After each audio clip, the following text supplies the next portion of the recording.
the thing to do is not to give up on it, but actually make that a challenge to actually make this painting work. If you can get to that point, if you can get over that hurdle, you might have something really different and really unique. Hi, I'm Monique, Cara. Welcome to the You Are a Work of Art podcast, where we lean into heart-centered creativity as an essential part of building our capacity for joy.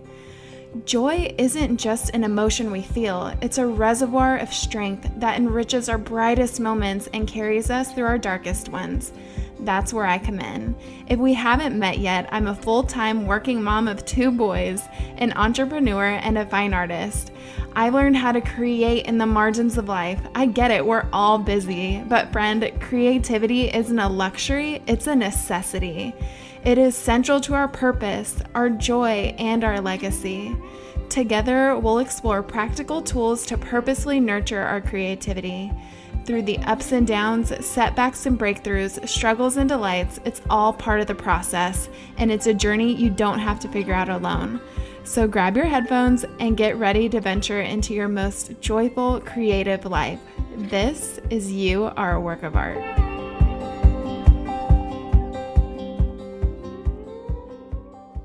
Welcome back to the You Are a Work of Art podcast. I am so excited to be sharing this next interview with you with Marina Dunbar.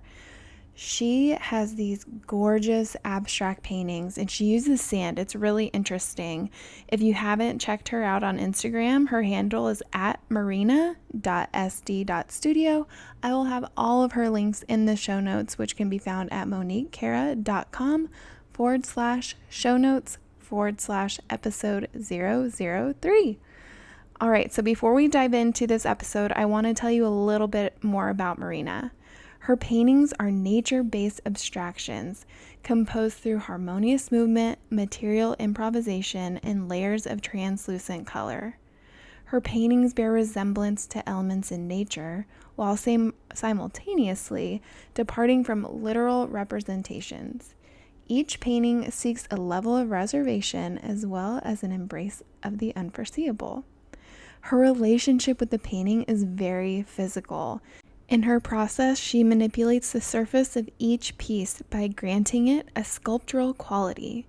She moves around the painting, positions herself to direct paint flow from specific angles.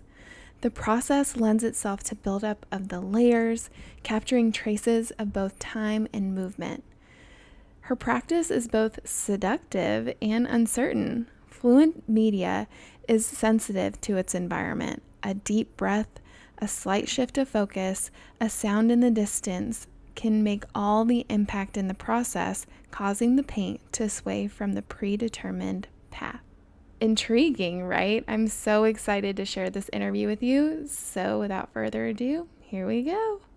Hi, Marina. Thank you so much for being here on the You Are a Work of Art podcast. We are so glad to have you. Thank you. Thanks. I'm excited to talk with you. And I just want to talk about first, how long have you been practicing your medium and what has your journey been to get to where you are today? Yeah, sure.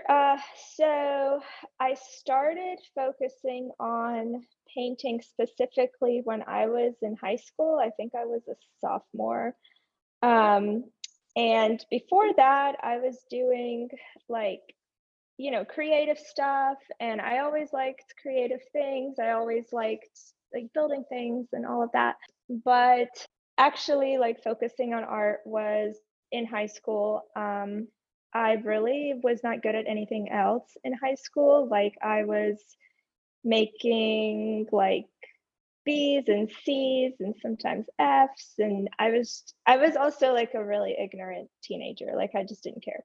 And painting and art class was the only thing that I was interested in. So that was kind of like, to me, sort of a hint that maybe that's what I should be doing. And so I had a great art teacher in high school. I think she was great because she let me just do whatever I want, which was like the best thing for me. Like she like kind of excused me from class assignments and just let me have like a space to just paint whatever I want, do whatever I want. Oh, wow, that's good. And yeah, like it works for me. Whatever my art teacher said, if you are prolific and you are, making work and you are sort of focused, in the class on some type of work, then you can just do whatever you want and I'll give you feedback on whatever you're doing. And so that was really good for me. I went to college for just like, I was undecided for a while and then I decided to be a business major. And then I was still working like as a waitress while going to school. And then I kind of got to the point with school where I was sort of feeling like in the same way as in high school. I was thinking like, I don't really care. Like if I don't have a creative outlet, I just don't want to do anything else. I don't like assignments. I don't like the structure of like organized education. It's just not interesting to me. And I actually do like business. Like I am interested in business. So it's not like I don't like anything that's structured. I am interested in business. But whenever I didn't have any creative outlet, I kind of felt like I didn't care about anything else either. And so it just became this thing, like this repetitive thing of like, go to school, go to work, and no real kind of joy in any of those things that I'm doing. So you went to art school, right? So I decided to switch and it was really scary because it was like, working half the week. And then I was just going to get an art degree. And so like there's not a clear career path there either. So it was scary in that sense. And I don't have anyone in my family that's like in the art world. So there's not like any obvious thing, but Right. I agree because I don't have anyone in my family that's in the art world or in a yeah. creative space either. So it's definitely kind of a figure it out as you go. Yeah. And so that was, and it is also very like mysterious kind of world anyway. Like the art world is a pretty mysterious place. So really no clear vision whatsoever. I just really wanted like a job with my degree in my field of study. Like I just am that way. Right. No, that absolutely makes sense. I actually, me and my husband, we moved to a new building. It was like a big industrial, like loft building. When I moved there, I met an artist and he was a working artist, a practicing artist, but I have never met like a person who just works as an artist in my life. That was really interesting. And he was really nice. And so he had a studio in the building where I lived. Oh, cool. Yeah, and then also his wife is an artist as well, and she had her own studio in the same building. And they were like real artists. Like it was sort of like okay, that's the end goal when I met them. Like I hadn't really had an end goal that was really tangible and like concrete until then. In that way, I got really lucky because that was the first time I had cultivated a relationship with someone who works in the arts and has a career in the arts. And eventually they needed some extra help in the studio, like an assistant. And so I started working for them as an assistant. And that was really great because that was kind of like administrative work, but it was all within my field of study. Like it was all art related. It all felt like organic. Like it's kind of Right. like working for them was helping me think creatively about my art that I'm doing in school. And then it was just like an all around learning experience. Sounds like it was a really great opportunity. Again, see the bigger picture and then really dive deep into your own creative artistic practice. Yeah, exactly. So for me, I learned by doing and I learned by observing like what's going on. And that's just how I am.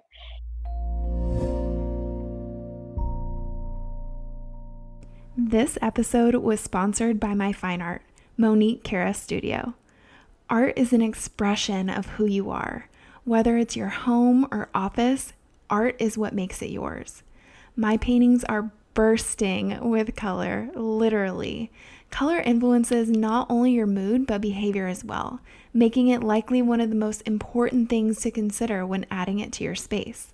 Inspired by feelings and emotions, my intriguing color palettes merge joy and calmness, as well as excitement and inspiration. Whether you're looking for a large statement piece or a small burst of color, my paintings are sure to lift your spirits. Shop available art at MoniqueCaraStudio.com and use code WORKOFART at checkout for a special free gift just for being a listener of the podcast. I'm so grateful you're here and I can't wait to brighten your space. Now let's get back to the episode.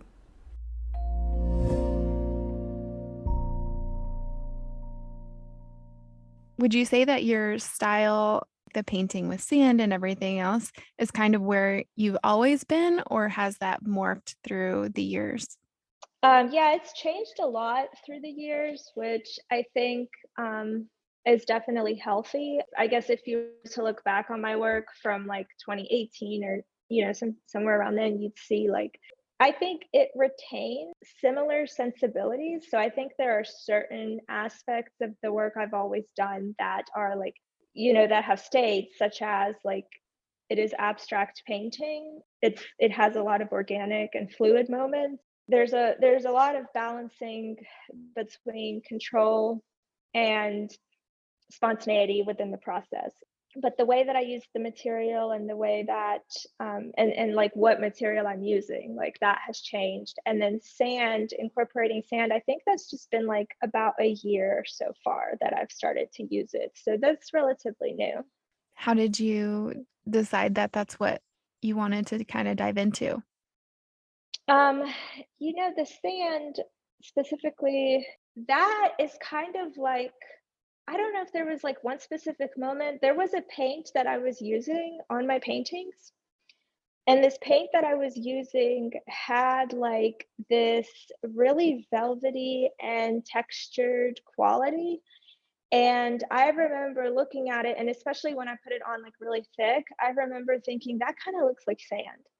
And I think that's where I believe that's where I got the idea, because I was seeing this paint and I was thinking like, it's kind of interesting, the texture that it adds and like the extra dimension that it adds. And then I thought like, what if I could just use sand? And it turns out using sand rather than that paint is actually a little bit easier, as well as it actually is sand. So it adds this like interesting like quality to the work, and that it's not paint, it's a new material. And I think that sort Mhm. of stands out. So That's that's really how, interesting to hear.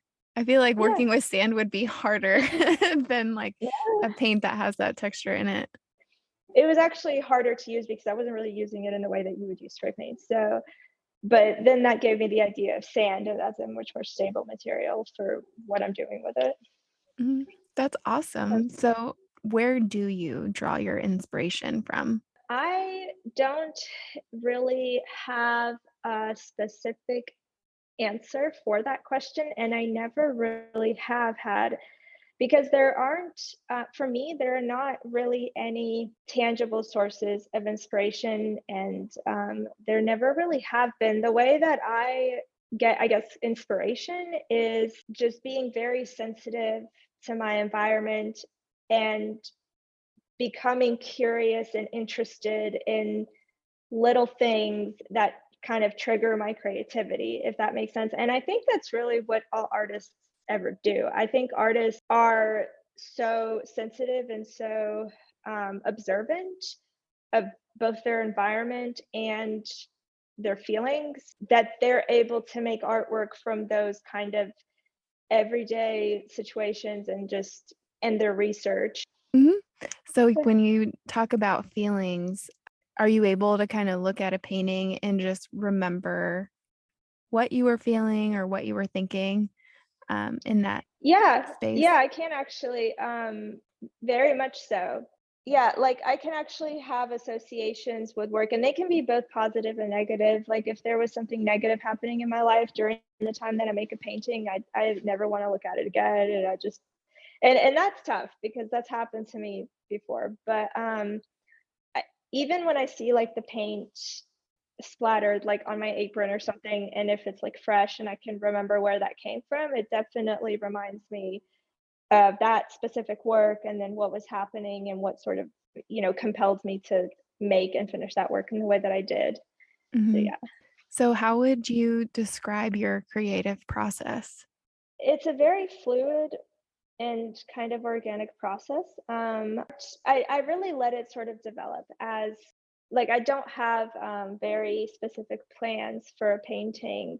You Mhm. know, I have really general ideas for a painting when I first started, and they get tighter and tighter and more concrete the more the painting is nearing completion. So when I start a painting, I have a very kind of vague and general idea of what it's going to be. And I do that on purpose because I feel like anytime I do have a strict idea of what I want to do, which is kind of like sort of impossible, I feel like with abstract work, but whatever, like even if I did have an idea for like this is what I want this painting to be, that kind of takes away the kind of spontaneous nature of the process, and I think that doesn't really serve the work most of the time. So Mhm. and that's just me, and I've learned that just from my own experience. But when I started painting, I will mix a color or two colors to start with, and I start with that, and then just based on the shape that I've made and based on the way the colors look in front of me, I decide on the next step.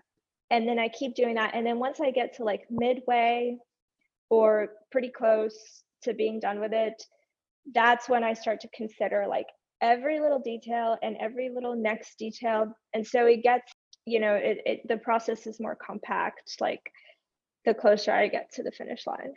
Mhm. In your bio, you talk about how your process is, like, pretty physical when you're, like, moving around your painting and everything else. Can you describe that a little bit more? Yeah, so it's physical for several reasons. The canvas, I have to move around all sides of it, and I have to pick it up and put it down, and it's it's like not the sort of process where like if you could put a painting on an easel or if you could just put a painting on the wall and just paint that way where the thing is just like stationary. That's the opposite of me. For my work, it's like I have to, like sometimes I hang my canvases to dry. I have a wire in my studio from which I hang all of my canvases. So there's a lot of like starting on the floor and pouring the paint and then like sort of tilting it and then like hanging it up a certain kind of way so it dries in the way that I want. And then there's also a reductive element to my work. So I will erase parts of the composition and I'll go in with like a solvent and remove paint. So when I do that, the painting is stationary. So it actually goes back and forth between having to move it around and having to hang it and having to take it off and all of that. Then I might just put it down and work on just erasing or like adding little details to it when it's just sitting there in place. And I actually like that kind of combination of both, having to move it around and then have it and then letting it just be in one place. Like I think that kind of balances out the process for me and it becomes like, there might be moments in the painting where it's very like organic. Like if I'm just trying to stain one area, the way that that stain forms, it's going to be pretty organic and it's going to be sort of happenstance how it actually looks. But then I try to combine that with like, okay, well now I can, you know, section out a little piece of the canvas and I can just make like a very deliberate shape, on this side. And it's going to balance this organic shape that's happening on this side. And then I create something that kind of feels both spontaneous and very premeditated. Mhm. So I think that that the balance of those two things and going back and forth between those two things is what kind of gives my work sort of the feeling that it does. There's Mhm. like structure in them, but you can't really pinpoint like when did those structural moments happen. Like at least that's the way I see it. Mm. That's really, really interesting. How would you say, because your work is so organic and abstract, when do you know when a piece is done? Uh, Um, Usually when I get to a point where I really don't want to lose anything I have, is when I call it done. So like every time you add something to a painting, you're also taking something away, whether you want to or not. So like, if the painting has, this really beautiful like minimal moment because something just happened in a certain way, this as soon as you add another layer, as soon as I go in and make another mark, I'm taking away from that first feeling that I Mhm. had. So That's a no really matter great what, way to put it. that's yeah, and that's how I see. There was actually a quote by Jerry Saltz that I think that's what made me think of it. But he said like if you put something, you're also taking something away, and that makes perfect sense to me because you sort of have a feeling going, uh, a certain sensibility within the painting. And as soon as you go to add something to it, that's gone. Maybe what you have next is better. And that's kind of like, I guess, the point of painting is you keep adding and it's getting better. But as soon as I get to a point where I'm like, okay, I'm really hesitant to add anything to this because I really like where it's at, and I might not like it if I keep adding. That's when I know. And I don't like when my paintings feel overworked, like for my work. I don't think that serves it. So I Mhm. like when there's a certain amount of negative space and there's breathing room in the painting, and then there's also like dense moments of movement and color and texture. So for me, overworking is a big way to ruin something. So I'm very sensitive to not doing that. Yeah. No, that makes sense. Yeah, for sure. How do you continue to fine tune your craft? There's two things, I guess. One is the technical part of it. So like, how can I make, what I'm doing like technically better? So like if I'm using, a certain type of paint and it's not layering the way that I want, like what can I do to it to make it better, or what can I do to make it more vibrant, or what can I do to help it dry the way that I want, like the technical part of it. So that is just like problem solving. It's just like any other kind of problem solving. Like you try a different brush, try, mixing something in it, whatever. And then there is the other part of it, which is doing something like slightly different almost every time. Doing something slightly different, like use a different brush or hold the brush further away, or, don't use a brush at all, or use a different material. Like I've been using this kind of tape. Like, what happens if I just use a different kind of tape? You'd think not much, but the type of tape can like have this much flexibility or this much flexibility. And if it has more flexibility, then maybe it will like curve more. And then maybe subconsciously I'll make like a more curved shape. And maybe I'll do that over and over again. And then maybe at one point I'll finally notice it. Like maybe it'll be, you know, not at the forefront of my mind, but eventually it will. And I'll be like, oh, wait, that's like resulting in this shape. And like when you keep changing your materials, but do it in a really subtle, small way. Like I would say, like if I was telling myself what to do, I would say like don't jump from one world to another, but like just do little subtle, like even the type of sand that I use, like if I use something with like really small like grains of sand versus like something more coarse, like that's going to make a big difference, and then that can trigger another thought. Mhm. How do you handle, like, failures in the middle of a Yeah, piece? yeah, that's Or a if great some question. maybe failures is Yeah. too big of a strong word, or, like, when something No, it's not. Like happens failure is a and it's great like word. Failure is a fine word because it does happen. Like here's the answer. I would love to say that I do this every time. I don't do this every time, but this is what should be done every time. Anytime a painting is not going right, it looks like a mess, whatever. The thing to do is not to give up on it, but actually make that a challenge make that a challenge to actually make this painting work. This painting that is, maybe in your opinion, really bad right now, like, what can you do to make it work? If you can get to that point, if you can get over that hurdle, you might have something really different and really unique that you've never had before. So that's what I would love to say that I do every time. I do that, but not every time. And that happens like because there will be deadlines and time constraints and like material shortages and like all of this, all these problems that, or I might just not have the mental like stamina to do that at the moment. So there are all these reasons why I don't always do that. But what I try to do and what I have succeeded with sometimes is that exactly, you have a painting, like put it away for right now, come back when it's not such a bad day.